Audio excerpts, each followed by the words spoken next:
Hello and good morning everyone. मेरा नाम है अजय जागलान। इजी इकोनॉमिक्स में आप सभी का एक बार फिर से स्वागत करता हूं। आशा करता हूं आप सभी से कुशल होंगे अपने घर पे। तो बच्चों, जैसा कि आप सब जानते हैं, हम बुक कवर कर रहे हैं मैक्रो इकोनॉमिक्स, उसके जो पहले 5 चैप्टर थे अप टू मनी, उसको हम लोग पुरानी लेक्चर्स में, वीडियोज़ में हम लोग कवर कर चुके हैं। जो आज का वीडियो लेक्चर होगा उसमें हम लोग स्टार्ट करेंगे एक नया चैप्टर नंबर 6, जिसका नाम है बैंकिंग। एक्चुअल में जो मनी और बैंकिंग है, ये दोनों एक सेपरेट यूनिट है हमारी मैक्रो इकोनॉमिक्स के अंदर में। ठीक है। जो आज का चैप्टर होगा उसमें आप लोगों को जानने को मिलेगा बच्चे कि मनी क्रिएशन क्या है, कमर्शियल बैंक कैसे मनी क्रिएट करते हैं। जो कमर्शियल बैंक्स हैं वो मनी क्रिएट करते हैं। आप लोग पैसे लेने जाते हैं, आप कमर्शियल बैंक में पैसे जमा करवाते हैं, लोन लेते हैं, वहाँ से आखिरकार उनके पास पैसा कहाँ से आता है, वो कैसे पैसे से पैसा बनाते हैं, आपको पैसा जमा कराने की ज़रूरत क्यों पड़ती है, पैसा लोन पर लेने की क्यों ज़रूरत पड़ती है। ठीक है भाई। और जो हमारा सेंट्रल बैंक है, जिसको हम लोग आरबीआई कहते हैं, उसके फंक्शंस हैं। तो काफ़ी कुछ आपको इस चैप्टर में जानने को मिलेगा। और यही वाला चैप्टर है जहां पर सीबीएसई ने 2020-21 का जो सेशन है उसमें से काफ़ी सारे टॉपिक्स हैं जो डिलीट करवाए गए हैं। जो डिलीटेड टॉपिक है वो आपको मैं नेक्स्ट लेक्चर में समझाऊंगा कि टॉपिक कौन से डिलीट किए गए हैं। ठीक है। जो आज का लेक्चर होगा उसमें हम लोग सीखेंगे कि money creation by commercial banks. So आज के लेक्चर में आपको बहुत कुछ जानने को मिलेगा। So a lot to know, a lot to discuss as always. But before we begin, अगर आप हमारे चैनल इजी इकोनॉमिक्स पर नए हैं तो इजी इकोनॉमिक्स को सब्सक्राइब करना बिल्कुल ना भूलें और साथ में बेल आइकन को प्रेस जरूर कर दें। ठीक है भाई। तो बच्चों देखो, एक्चुअल में बैंक भी एक बिजनेस है। आप सबको पता है बैंक भी एक बिजनेस है। गवर्नमेंट भी करती है बिजनेस ये, और प्राइवेट सेक्टर भी ये बिजनेस करता है। क्यों करता है भाई? जो भी बिजनेस किया जाता है प्रॉफिट के लिए किया जाता है भाई। और जो प्रॉफिट है यहाँ पर इस बैंकिंग सेक्टर में, तो वो यही प्रॉफिट है कि भाई वो पैसे को इस्तेमाल करते हैं, मनी को इस्तेमाल करते हैं। अब मनी को इस्तेमाल करेंगे तो उनको क्रिएट भी करना पड़ेगा। अब बैंक के पास इतने पैसे थोड़ी हैं कि हर रोज जिसको जरूरत है आओ, हर रोज के हिसाब से मशीन चला रखी है कि लो भी छापते जाओ और लेते जाओ। ये वाला सिस्टम थोड़ी है। वो जो रिजर्व बैंक ने जो मार्केट में पैसा भेजा है सरकार के आदेश के बाद, उसी को तो सर्कुलेट करते हैं, उसी से क्रिएट करते हैं। पर करते कैसे हैं वो हम लोग सीखते हैं। मनी क्रिएशन, पहले टॉपिक को समझना। मनी क्रिएशन, मनी को क्रिएट करते हैं कौन करते हैं? Commercial bank. हमें कमर्शियल बैंक, एक्चुअल में मनी क्रिएशन कमर्शियल बैंक ही करते हैं। ठीक है। मनी जनरेट कोई और करता है पर क्रिएट कोई और करता है। कमर्शियल बैंक क्रिएट करते हैं। वो कैसे क्रिएट करते हैं? कहता है, देखो भाई आगे कहता है, unlike the central bank the commercial bank do not have the authority of issuing currency. अब आप सबको बताया था मैंने लास्ट लेक्चर में कि नोट्स को, करेंसी को इशू करने की अथॉरिटी सिर्फ किसके पास होती है? रिजर्व बैंक ऑफ इंडिया के पास या फिर सेंट्रल बैंक के पास। जो कमर्शियल बैंक्स हैं उनके पास ये अथॉरिटी नहीं होती। ठीक है। जबकि जो कॉइन्स हैं, याद रखना, 1 रुपए का सिक्का, मैंने आपको पुराने लेक्चर में बताया था, लास्ट लेक्चर में, कि 1 रुपए का सिक्का कौन इशू करता है। अगर आपको वो लेक्चर याद है तो वीडियो को पॉज करके कमेंट सेक्शन में अभी उसका आंसर लिखो कि 1 रुपए का सिक्का कौन इशू करता है? सरकार इशू करता है, सरकार इशू करती है, या फिर रिजर्व बैंक, या फिर कमर्शियल बैंक, या फिर नन ऑफ दिस। कौन इनमें से ऑप्शन, ये जो भी ऑप्शन आपको ठीक लगे वो यहाँ पर मुझे कमेंट सेक्शन में लिख के जरूर बताएं। ठीक है। आगे कहता है भाई, देखो वो कि जो हमारे कमर्शियल बैंक्स है ना, वो सप्लायर के तौर पे काम करते हैं, मनी के सप्लायर के तौर पे काम करते हैं। अब वो सप्लायर के तौर पे कैसे काम करते हैं आप लोग जानना। Process of money creation by commercial banks. अब मनी क्रिएशन का प्रोसेस हम लोगों को समझना है। मनी क्रिएट कैसे होती है, मैं आपको कुछ पॉइंट्स हैं उनकी हेल्प से समझाना चाहूँगा। कहता है, bank receive cash deposit from people, these are called primary deposits. याद रखना, बैंक को पैसा कहाँ से मिलता है डिपॉजिट्स के बाद? जो आम लोग हैं, पब्लिक हैं, वो जाते हैं और बैंक में पैसा जमा करवा देते हैं। उनको जो पैसा आम जनता जमा करवाती है ना, उसको कहते हैं प्राइमरी डिपॉजिट्स। क्या कहेंगे बच्चों? प्राइमरी डिपॉजिट्स कहेंगे। उसके बाद bank lend money many times more than their cash reserve. अब एक आदमी ने जाके कुछ पैसा जमा करवा दिया। अब बैंक क्या करता है, जो पैसा जमा करवाया है वो उसके पास रिजर्व बन जाता है बैंक के पास, उसको कई गुना उसी पैसे को वो लोन पर देता, लेंड कर देता, आगे गिरवी देता लोगों को, आप ले जाओ। ठीक है, मान लो मेरे सामने 3 बच्चे बैठे हैं, 3 बच्चों में से एक बच्चा मेरे पास कुछ पैसे जमा करवा गया, मैं यहाँ पर कमर्शियल बैंक हूँ, आप नॉर्मल पब्लिक है, आप कुछ पैसे जमा करवा गए मेरे पास, आपने मान लो 10 रुपये जमा कराए हैं, अब मेरे पास बाकी 2 बच्चे हैं, वो लोन लेने आ गए, जरूरी तो है नहीं कि वो पूरे 10 का 10 लोन ले जाएंगे, मुझे कुछ कंडीशंस है सरकार की तरफ से, मुझे एज अ कमर्शियल बैंक मेरे पास सरकार की तरफ से कुछ गाइडलाइंस हैं, आरबीआई की तरफ से गाइडलाइंस हैं कि जितना भी कैश होगा मेरे पास, जितना भी कैश होगा उसका कुछ परसेंट मुझे हमेशा रिजर्व के तौर पे अपने पास रखना पड़ेगा। मान लो 10% है, एग्जांपल हाइपोथेटिकली स्पीकिंग, भाई मेरे पास 10 रुपए है तो 4% की रेशो है CRR की, जिसको क्रेडिट रिजर्व रेशो कहा जाता है, कि जितना भी आपके पास क्रेडिट है ना उसका रिजर्व आपको इतना रखना ही रखना है। 10 रुपए है तो मुझे 4% के हिसाब से 40 पैसे अपने पास रिजर्व रखने पड़ेंगे, उसमें से जो बाकी पैसा बच गया 9 रुपए 60 पैसे, उसको मैं आगे गिरवी दे सकता हूं। ठीक है, उस पर ब्याज लूंगा। अब जिसका पैसा आया है, पहले जिसने जमा करवाया था प्राइमरी डिपॉजिट, उसके खाते में पैसा है, जिसको मैंने आगे गिरवी दे दिया तो 2 रुपए 3 रुपए उसके खाते में भी पैसा चला गया। एक्चुअल में से 10 रुपए, पर मैंने वो कितने बना दिए, फिलहाल 10 रुपए आए थे, 3 रुपए तुझे दे दिए, 2 रुपए तुझे उसे दे दिए, तो मैंने 15 रुपए बना दिए, उनको मनी क्रिएट कर दी यहाँ पर। ठीक है, उसके ऊपर ब्याज भी लूंगा, एज अ बैंक ब्याज भी लिया जाएगा उसके ऊपर। आगे कहता है money is lent by the commercial bank not in the form of cash. अब जो कमर्शियल बैंक क्या करते हैं, कैश की फॉर्म में आपको लोन नहीं देते, वो तो आपको खाते में ट्रांसफर करते हैं, कैश नहीं देते पर आपके अकाउंट में ट्रांसफर करेंगे, but in the form of credit entry, आपके खाते में क्रेडिट की एंट्री कर देंगे कि आपके खाते में रिफ्लेक्ट हो गया। उनको रिकॉर्ड भी तो चाहिए ना भाई, रिकॉर्ड भी मेंटेन होता है यहाँ से। ठीक है, in the account of the borrower these credit entries are known as secondary deposits. अब प्राइमरी डिपॉजिट्स जो पहले पैसा जमा करवा के गया, फिर बैंक ने किसी और के खाते में वो पैसा ट्रांसफर कर दिया, जो पैसा डिपॉजिट तो हुआ उसके खाते में, डिपॉजिट हुआ ना उसके खाते में, उस टाइप के डिपॉजिट्स को हम लोग क्या कहेंगे, सेकेंडरी डिपॉजिट्स कहेंगे। ठीक है, उसके बाद the borrowers can issue cheque against credit loan in their account. उसके बाद बोरोवर क्या करेगा, अपने उस अकाउंट के अगेंस्ट में एक चेक इशू कर देगा कि मुझे इतना पैसा इसमें से निकाल कर दे दीजिए, चेक इशू हो गया। ठीक है, तो कहता है कि cheque circulate the economy as a money, cheque फिर उस मनी को इकोनॉमी में सर्कुलेट कर देगा। अब उसके 10 रुपए की एंट्री भी है मेरे पास, आपके खाते में जो गए हैं वो एंट्री भी है, जो वो लेके गया है वो एंट्री भी है, सारे रिकॉर्ड्स है मेरे पास। आगे कहता है जो primary deposits plus secondary deposits हैं, यही हमारे पास बन जाते हैं डिमांड डिपॉजिट्स। बच्चे क्या बन जाते हैं, डिमांड डिपॉजिट्स बन जाते हैं। ठीक है, आप एक आगे कहता है बच्चे वो देखना, total demand deposits with the bank are many times more than the cash reserve. अब जो टोटल डिमांड डिपॉजिट्स होंगे, बैंक के पास जितना कैश होता है, क्रेडिट होता है बच्चे, रिजर्व होगा, उससे कई गुना ज्यादा होते हैं।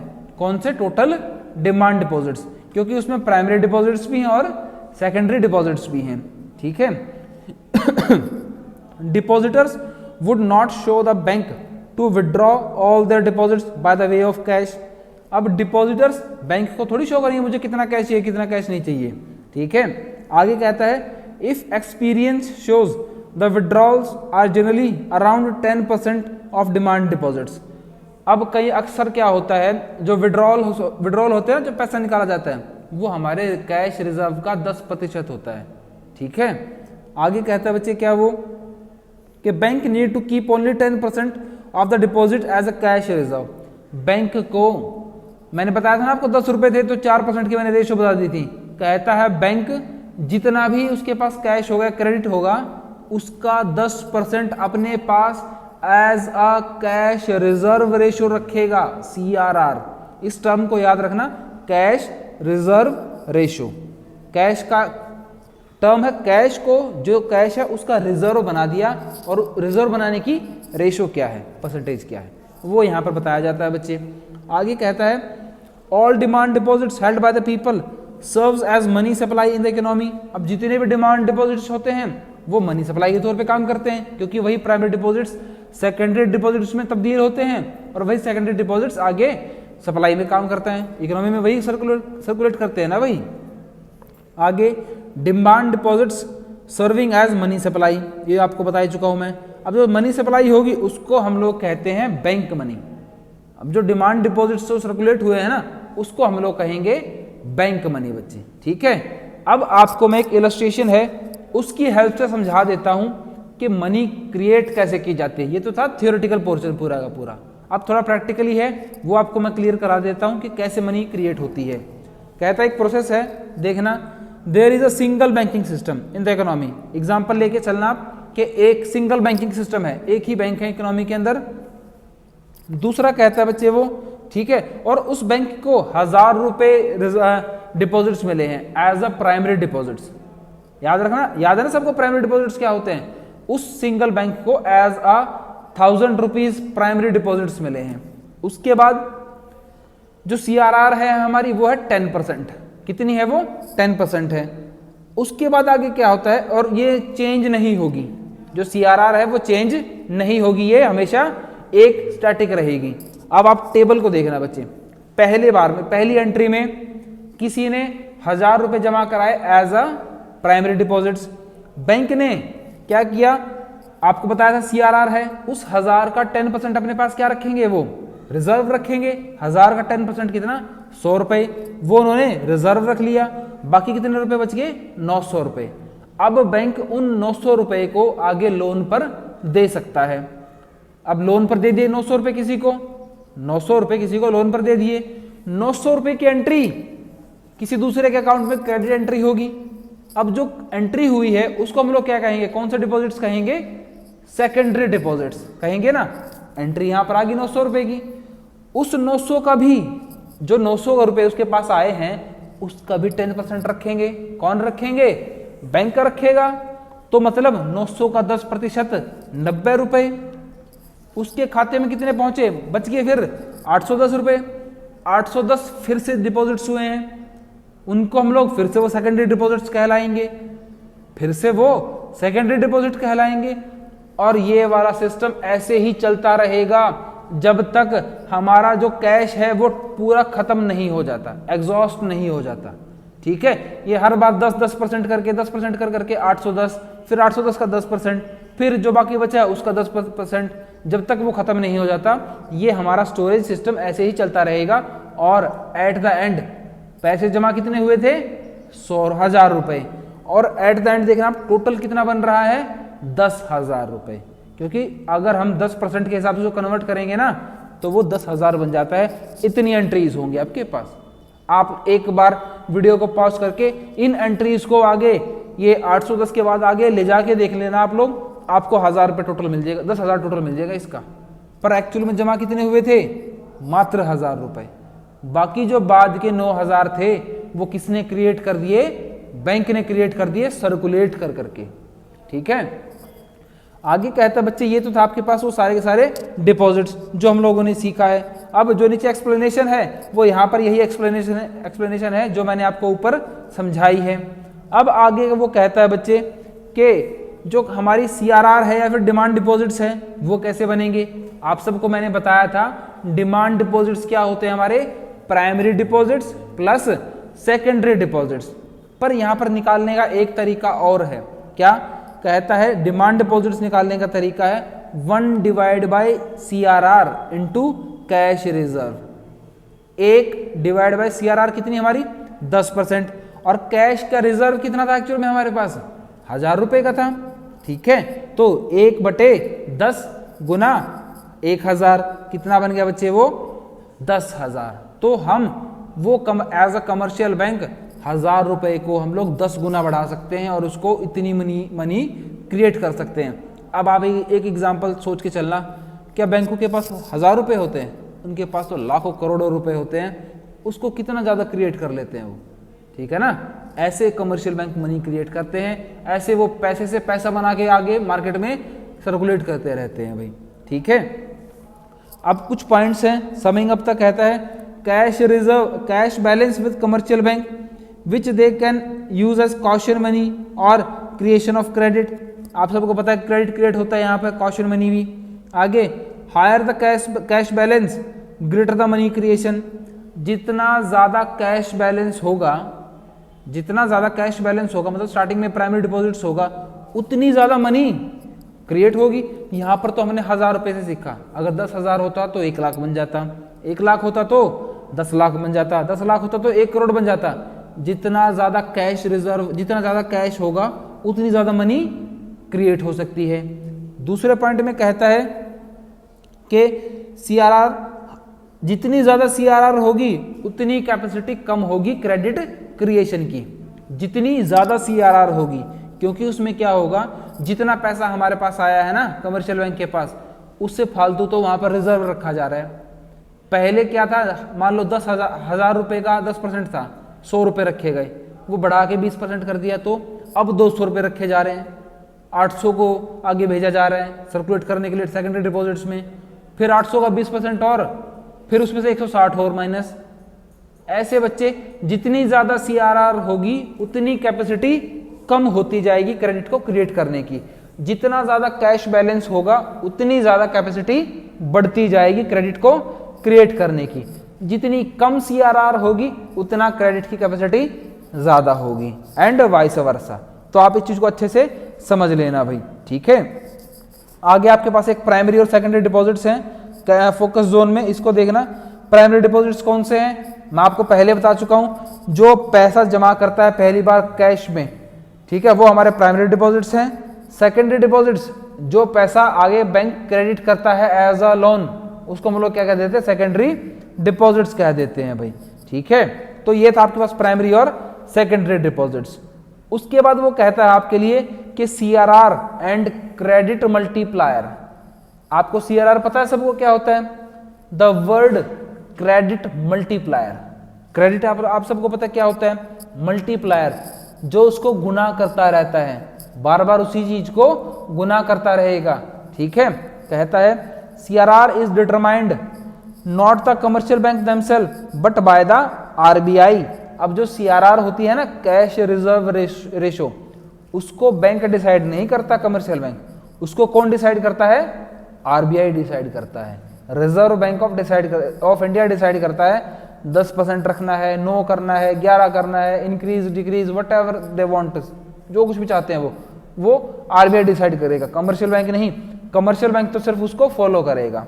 दूसरा आगे कहता है बच्चे वो कि with the RBI of course bank can keep excess reserve as wallet cash with themselves. अगर कुछ कैश ज्यादा हो जाता है तो बैंक अपने पास वॉलेट के अंदर उसको सेव कर लेता है वॉलेट कैश के तौर पे। CRR is known as fixed by RBI, find out credit multiplier. अब CRR को कौन डिसाइड करता है, बैंक डिसाइड करता है, RBI। बैंक का मतलब मेरा यहाँ पे RBI। अगर मैं कमर्शियल बैंक कहूँगा तो प्रॉपर प्रोनाउंस करूंगा commercial bank, bank means RBI की बात करता हूं मैं यहाँ पर। CRR is known as fixed by RBI, we can find out credit multiplier. जब हमें CRR पता है तो हम क्रेडिट मल्टीप्लायर को समझ सकते हैं। कैसे करेंगे वो भी देखना आप लोग आगे। देखो कहता है हमारे पास फॉर्मूला है, उसको फॉर्मूला है हमारे पास क्रेडिट मल्टीप्लायर का।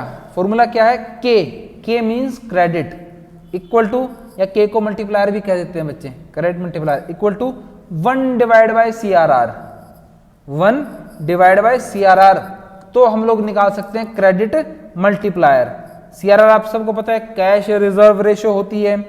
जैसे मान लो CRR एग्जांपल के तौर पे बात की गई है, CRR कितनी है 10% की, तो 1 डिवाइड बाय 10%, तो 10% का ऊपर क्या जाएगा भाई, 1 का क्या बन जाएगा इंटू 100 आप सबको पता ना क्यों बना भाई, क्योंकि जो परसेंटेज था नीचे उसकी वजह से ऊपर 100 चला गया। अब 100 डिवाइड बाय 10 इक्वल टू क्या आया 10, मतलब क्रेडिट मल्टीप्लायर कितना हुआ 10 गुना। जितनी हमारी CRR होगी उसके 10 गुना। ये फॉर्मूला है बच्चे। CRR मान लो यहां पर 15 है, CRR है 15, तो 100 डिवाइड बाय 15 को 100 से डिवाइड करेंगे, जो आंसर हमारे पास आएगा वो हमारा क्या बन जाएगा, हमारा क्रेडिट मल्टीप्लायर के, वो क्रेडिट इतना ज्यादा गुना हो सकता है, इतना ज्यादा क्रिएट हो सकता है।